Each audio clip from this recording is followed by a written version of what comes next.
টানা বৃষ্টিপাত এবং উজান হতে নেমে আসা পাহাড়ি ঢলের কারণে কাপ্তাই হ্রদের পানি বৃদ্ধি পেয়ে পর্যটনের এই আইকনটি গত কিছুদিন আগে ডুবে যেতে শুরু করেছে। রাঙামাটি পর্যটন কর্পোরেশনের পক্ষ থেকে ঝুলন্ত সেতুটি আসলে ভ্রমণের উপর নিষেধাজ্ঞা জারি করা হয়েছে গত 30শে জুলাই। নিষেধাজ্ঞা জারি করার পরেও আমরা দেখতে পাচ্ছি যারা রাঙামাটির বাইরে থেকে পর্যটকরা এসেছেন তারা আসলে এই ঝুলন্ত সেতু ভ্রমণের যে আনন্দ, সেই আনন্দ থেকে তারা আসলে নিজেদের বঞ্চিত করতে চাচ্ছেন না।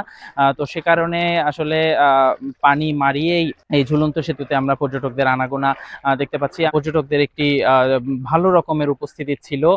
পর্যটকরা এখানকার সেতুর উপরে, সেতুর পাটাতনে যে পানি রয়েছে সেই পানি মারিয়েই আসলে এটির উপর চলাচল করছে।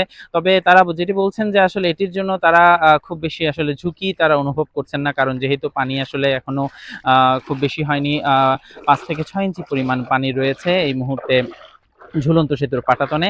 তাই তারা এই পানির উপরে হেঁটেই আসলে এই সেতুর পারাপারের যে আনন্দ তারা সেটি উপভোগ করছেন। তো আমরা আসলে এই ব্যাপারে কথা বলেছিলাম রাঙামাটি পর্যটন কর্পোরেশনের ব্যবস্থাপক আলোক বিকাশ চাকমার সাথে। তিনি আমাদেরকে যেটি বলছেন যে পানি ঝুলন্ত সেতুর পাটাতন ছোঁয়ার পরপরই তারা আসলে পর্যটকদের নিরাপত্তার কথা বিবেচনা করে তারা ঝুলন্ত সেতুতে পর্যটক ভ্রমণের উপর নিষেধাজ্ঞা জারি করে এবং নিষেধাজ্ঞা জারি করে তারা একটি বিজ্ঞপ্তি ঝুলন্ত সেতুর প্রবেশ মুখে তারা টাঙিয়ে দেয়। কিন্তু আসলে যেহেতু অনেক দূর দূরান্ত থেকে পর্যটকরা আসছেন, তো তারা এই ঝুলন্ত সেতুর উপর, পাটাতনের উপর হাঁটার যে আনন্দ সেটি তারা মিস করতে চাচ্ছেন না। তাই তারা আসলে ঝুলন্ত সেতুর উপরেই হাঁটাহাঁটি করছেন। তো এক্ষেত্রে আসলে পর্যটন কর্পোরেশনের পক্ষ থেকে তেমন কোনো বাধা আসলে এই মুহূর্তে দেওয়া হচ্ছে না। তবে তিনি বলছিলেন যে আসলে যেহেতু পানি এখনো নিরাপদ সীমার মধ্যে রয়েছে, তাই তারা এখনো পর্যটকদেরকে অ্যালাউ করছেন। তবে তারা নিরুৎসাহিত করছেন যাতে পর্যটকরা এটির উপর হাঁটাহাঁটি না করেন। তবে পানি যদি আরেকটু বাড়ে তখন তারা আসলে এই ব্রিজের উপর হাঁটার জন্য তারা বাঁশ দিয়ে বা তারা ব্যারিকেড তৈরি করে দিবেন প্রতি বছরের মতো।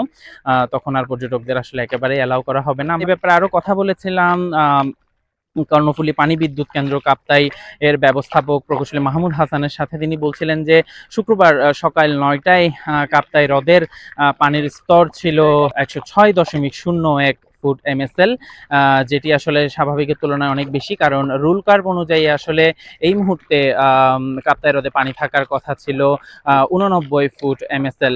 কিন্তু টানা বৃষ্টিপাতের ফলে আসলে পানির পরিমাণ ধীরে ধীরে বাড়ছে এবং এটি আরও বৃদ্ধি পাওয়ার ফলে, বৃদ্ধি যখন পাবে তখন হয়তোবা কাপ্তাই বাঁধের স্লুইস গেট দিয়ে পানি ছাড়ার ব্যাপারে তারা সিদ্ধান্ত গ্রহণ করবেন। তবে এই ব্যাপারে তারা এখনো পর্যন্ত কোনো ধরনের কোনো সিদ্ধান্ত গ্রহণ করেননি বলে তিনি আমাদেরকে জানিয়েছেন। আমরা আরেকটি বিষয় দেখতে পাচ্ছি, অনেকে আসলে যারা হেঁটে পার হতে চাচ্ছেন না, তারা আসলে নৌকা করেও, টুরিস্ট বোটের মাধ্যমেও এই ঝুলন্ত সেতু পারাপার করছেন। ঝুলন্ত সেতুটি আসলে ডুবে যাওয়ার ফলে পর্যটকদের মধ্যে আমরা আসলে একটি চরম হতাশা দেখতে পাচ্ছি। তারা বারবার যেটি বলছেন যে আসলে প্রতি বছর একটি নির্দিষ্ট সময়, প্রায় 2 থেকে 3 মাস এই সেতুটি ডুবে থাকার ফলে রাঙামাটির পর্যটন শিল্পের উপর এটি একটি খুব বাজে ধরনের প্রভাব ফেলছে। তো এই সেতুটি আসলে কোনোভাবে সংস্কার করে আরেকটু উপরে উঠানো যায় কিনা, এই ব্যাপারে তারা সরকারের দৃষ্টি কামনা করছেন।